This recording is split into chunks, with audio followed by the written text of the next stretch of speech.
La Resortera.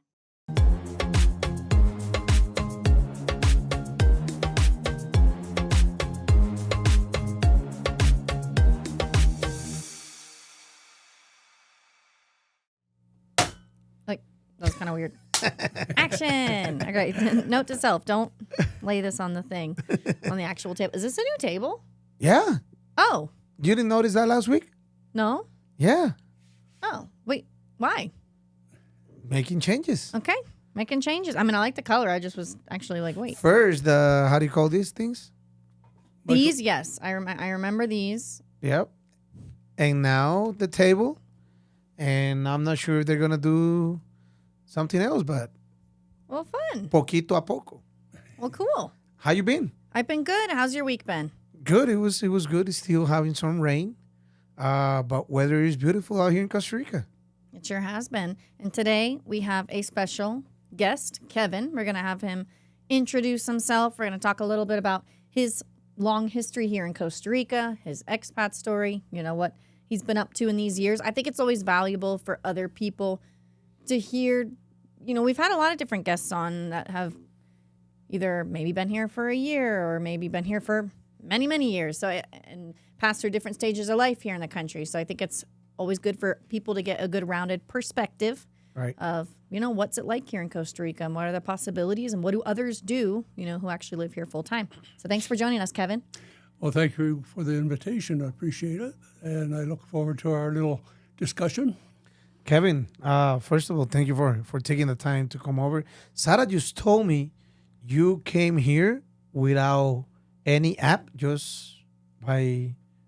You navigated to the podcast studio without your app, right? Without any ways you got through San Jose, without Waze or... Been a salesman for many, many years. I've always had a policy of always finding the place before the appointment. Do your due diligence, as we call it in sales. You got it. You got it. You got it. I worked for a Canadian company for 3 months shy of 25 years when we moved here. And when you're taught by the British hierarchy, the lords of the world in their mind, being an Irishman, I can say that with no smile on my face, but the fact is they do treat you, they train you correctly. And there is no ambiguity. You're 5 minutes ahead of the appointment, not 2 minutes behind. Yes. And, you know, God love my Costa Rica, but if there is something I would like to change in their heritage or characters or the way they do business, is their concept of an appointment is a wish to meet. Yes. And today, Sarah was early. It was early. Yeah. Doing Sarah's better. always late. Sarah lives the Costa Rican life to Costa Rican. But today she was early. And just to note that, talking from a business, Yes. from a sales guy to a sales, I love sales. Me too. I start doing sales actually my entire life. But being 100% into sales when I was about 19, fell in love with it. And I didn't realize I have always sold since I can remember. But I didn't find out until I was 19. I did sales for Costa Rica and Central America at a company called Amadeus. It's a software company. And the way you do business in Costa Rica is not the same way you do business in Panama or you do business in Guatemala. If you go to Guatemala to do business, you got to suit up, tie it, and everything. If you do business in Panama, now that you're starting to do business in Panama, very, very casual. Yeah. And here in Costa Rica, like you said, as a salesman, we're always on time. Yes. But they always keep you, waiting 15, 10, 20 minutes. It Yeah. just show a bit of a power position. That little 10-minute wait, you put it in your clock. It'll be there. Kevin, so tell us, how do you end up here in Costa Rica? Where are you coming from? Well, a long story would be very quickly. I met my wife in the Caribbean when I was transferred down there in the mid-'60s, and being single and such, and liking the lifestyle in the Bahamas. But the fact is, my wife and her sister were traveling around the world, and they're also Canadian. We ended up in Freeport, Grand Bahama, and met and swore out ever to be serious. That was it. There's no chance of being serious. It's just a lifestyle. It's just a phase. We're just going to enjoy ourselves. And 55 or 56 years later, still married to her. But when we got transferred, I got transferred back to Winnipeg, Manitoba in January many years ago, and my wife was smart enough to stay in the Bahamas until June. We got back to Canada. She came back to Canada, and we got married. Found out that cold weather really wasn't what we liked, so we spent 6-7 years in Mexico, once or twice a year, going there.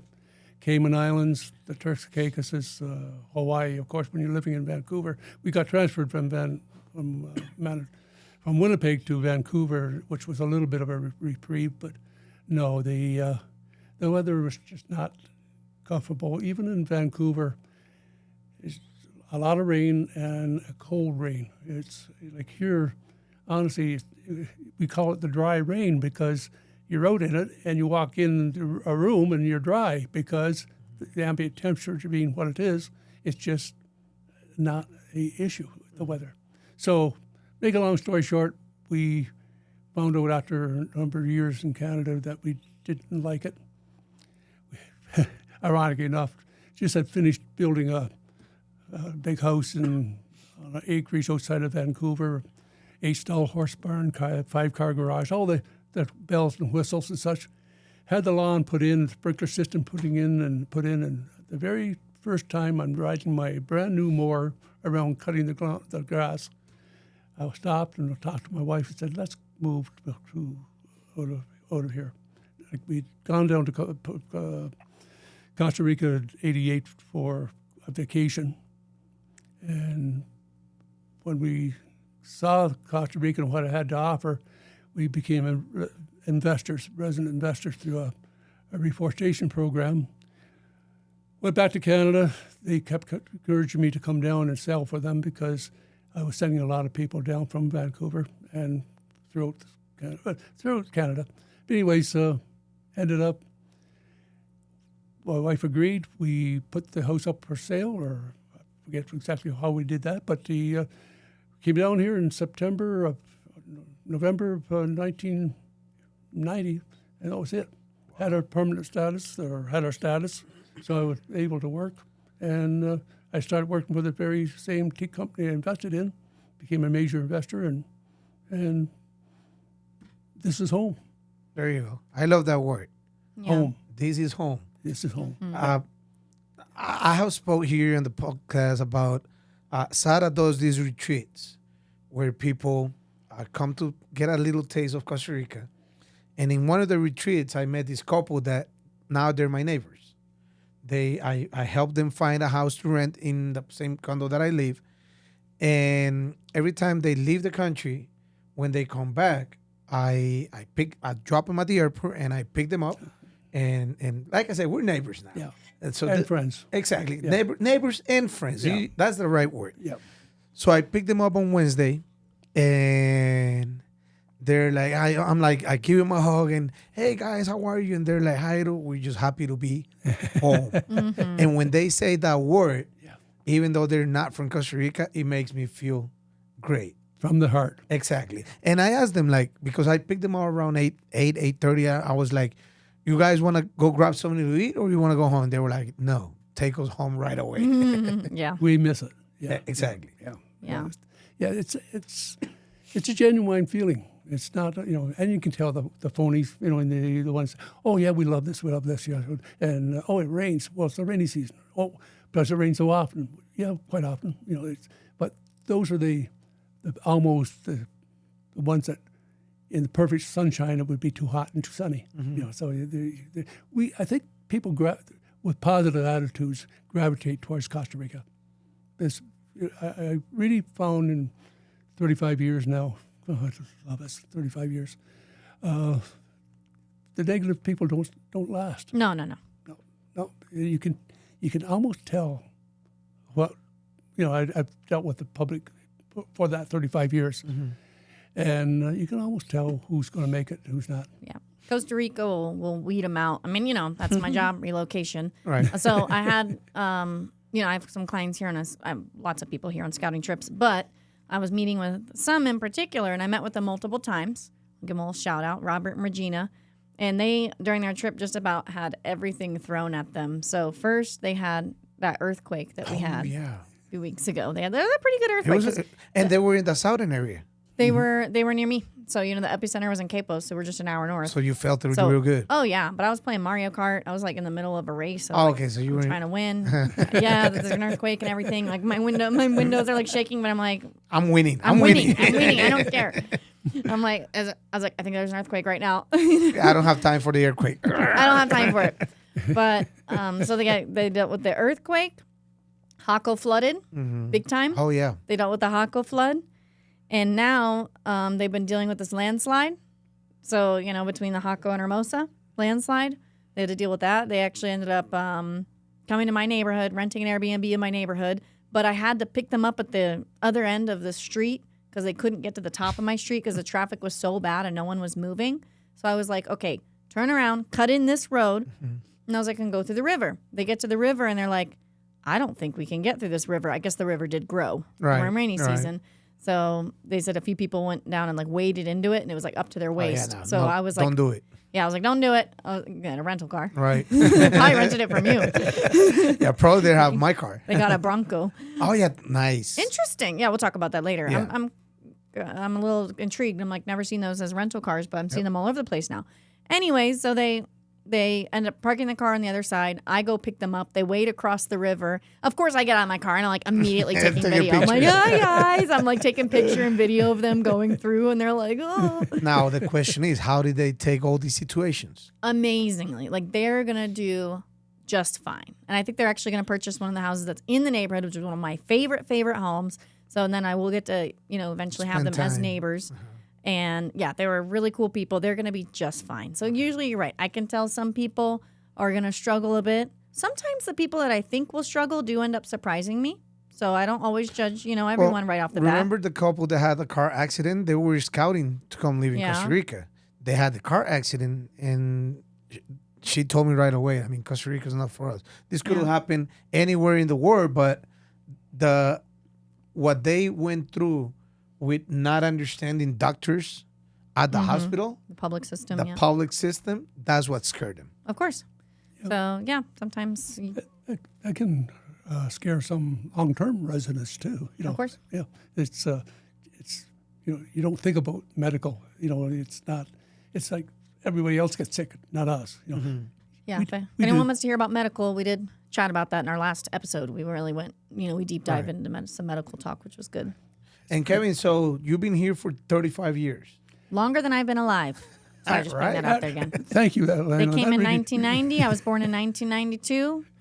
You've been here for longer than I've been alive. And that's impressive. No, it's great. That's very impressive that you guys have been here for so long, 35 years. And to have you here show your perspective of Costa Rica, and having viewers seeing someone that has lived in Costa Rica for so long, exactly, is going to help a lot of people out understanding.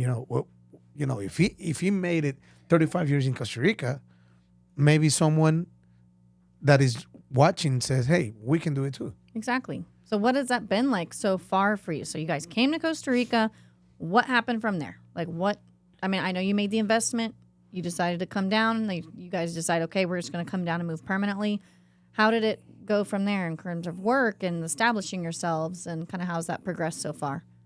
Well, we had a sort of a entry in the sense that the company that I invested in also coaxed me into working for them, and I did a fairly good job for that, obviously, because they kept me and I kept them, and like I mentioned before,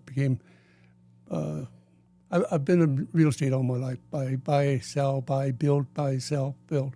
And my buddy and I bought a property down in Pura, and we went over and built a big palapa type thing on it, and put the road in and put the power in and put the water in and stuff like that. And then realized that we didn't really stay there long enough. It's about he and his girlfriend, my wife and I, would go down there maybe for 2 or 3 days maybe on a month or 2 months or so.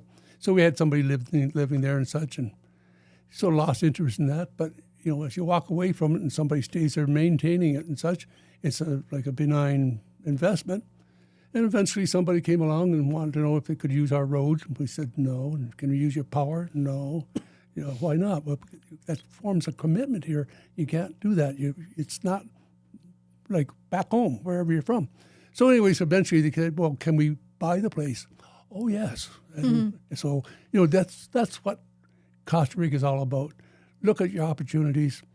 Take advantage of them when you can. Ignore the ones you can't. But it's not like home, no matter where you're from. First off, people don't realize it's Neoponic law here. It's not Anglo-Saxon law. It's not what we're used to in North America, except for Quebec, which is Neoponic law also. But that's what I'm saying is that there's nothing that's going to surprise you law-wise and such, legal. You get a good lawyer, the lawyers will tell you exactly what it is. The people that get in trouble are the ones that try to do it themselves, because it's not that they're being misled, they're just being misunderstood. Right. That's it. We always have a saying here, whenever you do business in Costa Rica, lawyer up and get good advice from people that could help you out. You need to have a really great lawyer. Yeah. And also just know that the legal system, well, I've said it many times, there's not many legal repercussions. Exactly. Well, I'm going to get my money back. You're going to spend way more money trying to get that money back than the money that you lost. You just said it, Kevin. Doing things in your own is not the same as doing it the right way here in Costa Rica. Exactly. It's a learning curve. I mean, you're going to make missteps. There's no question about it. But baby steps. You don't go and commit the family jewels to that soon to be in your neighborhood bar and restaurant. You just don't do it. Kevin, I want to ask you a personal question with all due respect. How is the life of a senior citizen here in Costa Rica? How do you get treated? How do you enjoy the stage of your life now in Costa Rica? Because my history in sales and such, you really set your own pace all through your life anyways. And really, senior citizen sort of draws me, makes me shake my head because, yeah, I are one. but you don't feel like it. I don't feel like it. There you go. That's where I wanted to get. Yeah. Because we were speaking before, in the episode before, people in Costa Rica, if people feel younger living here, and that's why I say with all due respect, the life of a senior, but you don't feel as a senior, right? No, I don't. It's amazing, really. It's amazing. Everybody thinks, well, 65 I can retire, or 55 now I guess is the norm, but 65 was the norm. I'm not stopping. I like what I'm doing, and they'll probably take the microphone away from me and cross my arms and cremate me while I'm still in the office. I like meeting people, and I'm in the perfect position to meet the people I like and want to meet or have to meet and such. But it's retirement. I'm living my retirement. This is what I would have dreamt for when I was still in Canada. I would be dreaming to be doing this. That's where I want to get. Excuse me. Do you believe you will feel the same way if you were living in Canada as you live in Costa Rica right now? Do you think you will have the same energy, power, or the environment keeps you with that young vibe? The environment, weather-wise, politically, financially, is so different here than from back there. You strive to get to 65 so you can retire, so you can take winter vacations in Hawaii or Palm Springs. I mean, right. or Arizona. I think half the state of Arizona and Hawaii become Canadian. Well, until recently when Canadians stopped traveling down there. But we get a lot more Canadians this year than we've ever had because they want to jump over the U.S. and land here. But Yeah, I've seen an influx in Canadians too Yes. over the years. Yes. And Canadians make, even with their 65-cent dollar, they make good residents here because they know. I don't want to say that Americans don't or the rest of the world do, but I can only speak as a Canadian, talking about other Canadians. They have a work ethic and such that they're willing to put their shoulder to the wheel and the eye on the road and such. They're passive aggressive, and that's in a positive way. So it's hard to generalize a lot of people by a nation or a nationality or an ethnic origin and such, but Canadians are always used to have a reputation back mid 60s and 70s as being the cheap tippers and such, and they would squeeze a dollar. Those days are long gone. They realize that just like the world, if you want service, you pay for it, and if you want good meals, you pay for it. If you want to do border runs or such like that, just to keep a lifestyle like you had before, it's available here, but it's not as enjoyable as here. Yeah. So can you tell us a little bit about what do you do now? So what are you doing now here in Costa Rica? It sounds like you're not ready to retire. What are the things that you do so you can kind of tell our audience what are you up to here in Costa Rica, What business-wise? keeps you busy? Yeah. Other than my wife keeping me busy doing all the housework chores and such, no, I have a immigration business that I've had for the last 20-some years. Changed the name just recently within the last couple of months. And we talked, and as I mentioned before, I start talking around 6 o'clock in the morning and finish around 7 o'clock at the night. But I talk with people constantly as they are showing interest in Costa Rica. My objective is to show them Costa Rica, not particularly to sell them a residency or sell them a home or a house or build, put them in contact with people that can build the houses and such for them. I'd like to initiate them to Costa Rica slowly and thoroughly and realistically, because people say, "Oh, you can live here. Rent will be around $700 a month, and food will cost you $200 and $300." It is not true. I mean, but when you think of a cost of living, after being here for 35 years, I can't tell people how it compares to Vancouver, British Columbia. In Vancouver right now, there isn't a house in Vancouver under $1.6 million. Wow. Because that's the Wow. yes. It's gotten crazy up there. It's gone crazy. It's gone crazy. But that also melds into the interior of British Columbia and the prairies, and then Ontario, Toronto, Ottawa, Montreal, most beautiful city in the world, Montreal. But it's cost prohibitive. We couldn't go back. Honestly, we couldn't go back there now because it's just too expensive. But I have no intention to. But a lot of Canadians are finding it just ideal to move here, and we solicit them. There's no question about it.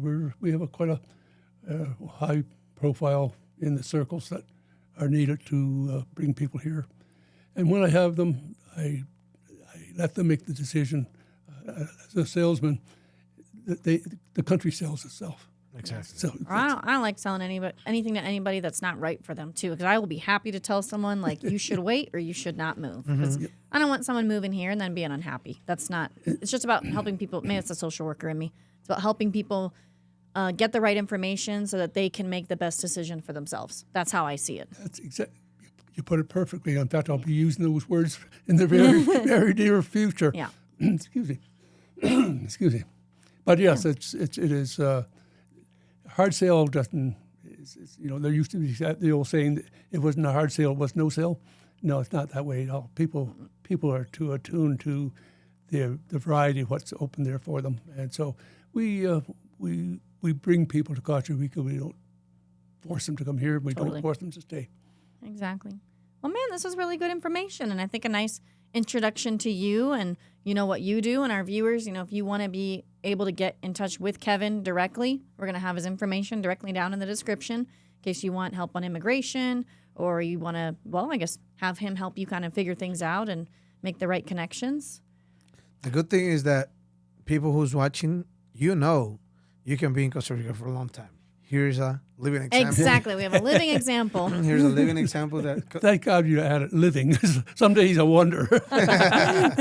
We have real life proof. Yes, that living in Costa Rica, I mean, it can be challenged. The example you use told us about those Landslides. Me biking to Jaco 3 days in a row with back issues, but that's why I'm like, okay, be here, be in Costa Rica, be healthy because you might need that body to ride a bike if you can't get through on a road. Right. It's just funny you mentioned that, be healthy. I was a heavy smoker in Canada and such, and sometime when we moved down here in the latter part of November, I quit smoking between Christmas and New Year's. I don't even remember when. It was such a small issue, but, I've become quite an anti-smoker now. I just don't like the smell around. Right. But it was amazing how psychologically, the stress level must have gone down to the point where who needed a cigarette? No. Mm-hmm. It's just one of those things you just mentioned, be healthy. Mm-hmm. And I think just common sense here in Costa Rica, eat well, keep active, and live. Yeah.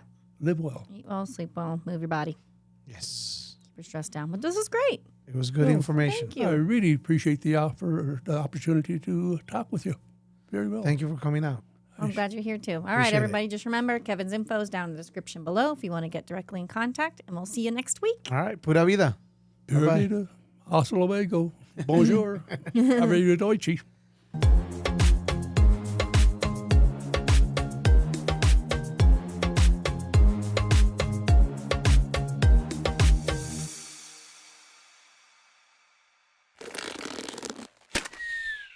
Esto fue una producción de La Resortera.